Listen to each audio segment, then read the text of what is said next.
ये लोग लीडर नहीं बल्कि डीलर है, जो कि अपनी पार्टियों के लिए हमारे वोट को डील किया करते हैं।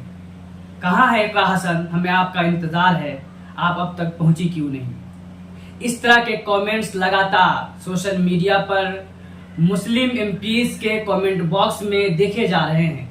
तो वहीं सोशल मीडिया पर बड़ी तादाद में नौजवानों की तरफ से ऐसे पोस्ट सामने आ रहे हैं जिसमें जीते हुए मुस्लिम एमपीज से लगातार सवाल किया जा रहा है।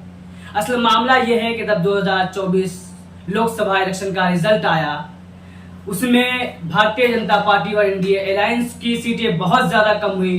इंडिया अलायंस को 240 से ज्यादा सीटें हासिल हुई और एक मजबूत विपक्ष सामने आया। तो ये उम्मीद बनी थी कि मुल्क के अंदर अब नफरती हमलों पर रोक लगेगी, मुस्लिम मुखालिफ हमलों पर रोक लगेगी। ये उम्मीद बनी थी कि अब इस मुल्क के अंदर होने वाले हर एक जुल्म के ऊपर, अवाम मुखालिफ हर एक पॉलिसी के ऊपर, हर तरह के ऐसे स्टैंड के ऊपर जो अवाम को, मुल्क को नुकसान पहुंचा रहे हो, उस पर विपक्ष बोलेगा, विपक्ष आएगा, उस पर मजबूत आवाज सुनी जाएगी और उस मजबूत आवाज की वजह से कहीं ना कहीं इस मुल्क में अवाम मुखालिफ इक़दाम पर रोक लगेगी। लेकिन ऐसा हुआ नहीं। हुआ यूं कि रिजल्ट आने के फौरन बाद ही पूरे मुल्क के अंदर मॉब लिंचिंग का एक सिलसिला शुरू हो गया है। मुस्लिम मुखालिफ हमलों का एक सिलसिला शुरू हो चुका है। हर आए दिन कहीं ना कहीं ये खबर सामने आती है कि एक मुस्लिम नौजवान को पकड़कर उसकी लिंच कर दी गई। कहीं से ये खबर आती है कि बुलडोजर ने फलां जगह घर ढा दिया। कहीं से खबर आती है कि किसी इमाम को बुलाकर उसका मर्डर कर दिया गया। कहीं से खबर आती है कि अदालतों से ऐसे फैसले आए हैं जिसने मुसलमानों के बीच एक तरह का टेंशन का माहौल बना दिया है। कहीं हिजाब का मामला है तो कहीं पर कुछ और मामला। ऐसे वक्त में लोगों को की उम्मीद थी, लोगों की नजर फौरी तौर पर इंडिया अलायंस की तरफ गई, राहुल गांधी की तरफ गई, अखिलेश यादव की तरफ गई, तमाम विपक्ष के एमपीज की तरफ गई कि उनकी तरफ से आवाज आएगी, लेकिन उधर से कोई आवाज नहीं सुनी गई। फिर तमाम लोगों की नजर अपने उन मुस्लिम एमपीज की तरफ जाती है जिनसे उनको उम्मीद बनी थी। और रिजल्ट आने के बाद सोशल मीडिया पर खुशी का माहौल देखा गया था। लोग खुशी मना रहे थे इकरा हसन की जीत पर, लोग खुशी मना रहे थे यूसुफ पठान की जीत पर, लोग खुशी मना रहे थे कि दोबारा से उद्दीन ओवैसी साहब पार्लियामेंट के अंदर आए हैं। लोग खुशी मना रहे थे कि मुस्लिम एमपीज की तादाद 26 से घट तो गई है लेकिन ज्यादा नहीं घटी है, बल्कि 24 की तादाद में मुस्लिम एमपीज पार्लियामेंट पहुंचे हैं। भले आंकड़ों के हिसाब से वो इनकी आबादी से बहुत ही कम है, पर फिर भी इनसे उम्मीद थी कि ये लोग बोलेंगे। लेकिन जब मॉब लिंचिंग का ये सिलसिला सामने आया है तो देखा यह गया कि कैराना की एमपी इकरा हसन के इलाके में, उनके लोकसभा हल्के में दो मुसलमानों की मॉब लिंचिंग हो जाती है, कथित तौर पर मॉब लिंचिंग हो जाती है।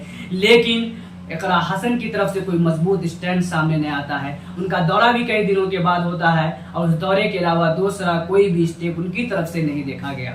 देखा यह जाता है कि बंगाल के अंदर सबसे ज्यादा मॉब लिंचिंग के वाकयात सामने आते हैं। एंटी मुस्लिम जो अटैक्स हुए हैं वो 20 से भी ज्यादा वेस्ट बंगाल के अंदर अब तक हो चुके हैं इस रिजल्ट के बाद। लेकिन यूसुफ पठान की तरफ से इस पर कोई ना बयान सामने आता है, न उनका कोई दौरा सामने आता है, न उनकी तरफ से कोई एक्टिविटी नजर आती है। इसी तरीके से झारखंड से लेकर महाराष्ट्र तक जितने मुस्लिम एमपीज पूरी इंडिया में जीते हैं तकरीबन सब खामोश है, सवाए उन चंद नामों के जो हमेशा चर्चे में रहे, जिसमें मजलिस इत्तेहादुल मुस्लिमीन के सदर असदुद्दीन ओवैसी साहब, जो लगातार इस मर्तबा भी हमेशा की तरह बेबाकी से आवाज बुलंद करते हुए नजर आ रहे हैं। वहीं JKNC के से जीत कर आए MP रुहुल्ला मेहदी साहब, जो एक बेबाक MP के तौर पे देखे जा रहे हैं, उनकी तरफ से भी लगातार आवाज सामने आ रही है। लेकिन मैक्सिमम एमपीज मुकम्मल तौर पर खामोश है, जबकि लोग उनसे सवालात कर रहे हैं, मीडिया के अंदर भी, सोशल मीडिया पर भी, लेकिन कोई जवाब नहीं मिल रहा। एक खबर ये सामने आई जो देखा गया दोस्तों, जब इस्लामिक कल्चर सेंटर के अंदर प्रोग्राम होता है, IMCRC का जब प्रोग्राम होता है, उसमें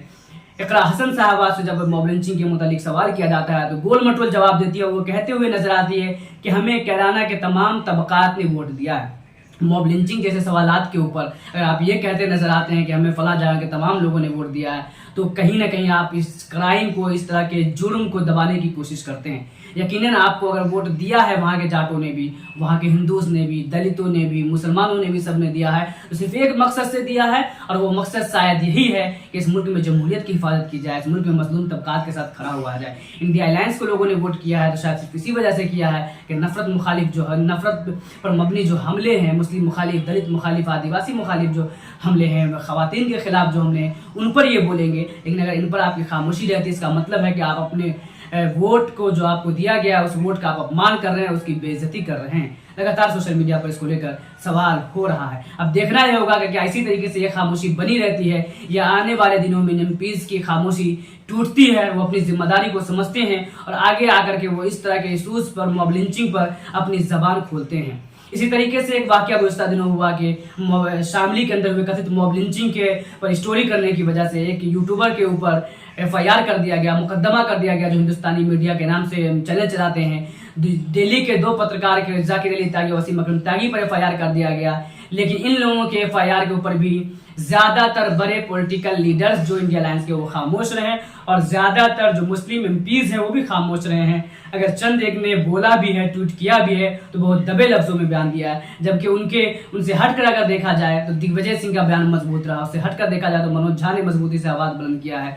अगर उनसे हटकर देखा जाए तो भीम आर्मी के चीफ, आजाद समाज पार्टी के चीफ चंद्रशेखर आजाद रावण, जो कि निर्दलीय जीत करके आए कैराना से, वो लगातार इस तरह के इशूज पर बयान दे रहे हैं। उनकी पार्टी प्रोटेस्ट कर रही है, वो खुद जाकर के इलाकों का दौरा कर रहे हैं जहां मॉब लिंचिंग हुई है। उसके हट के अगर देखा जाए तो social democratic party of India, जिनके कोई भी एमपी जीत कर सामने नहीं आए हैं, वो पूरे मुल्क के अंदर सैकड़ों मकामात पर प्रोटेस्ट करते हुए नजर आ रहे हैं। लेकिन ये तमाम एमपी जिन्हें अवाम का समर्थन मिला, उनका ताउन मिला, उन पर उम्मीद अवाम ने दिखाया है, वो खामोश नजर आ रहे हैं।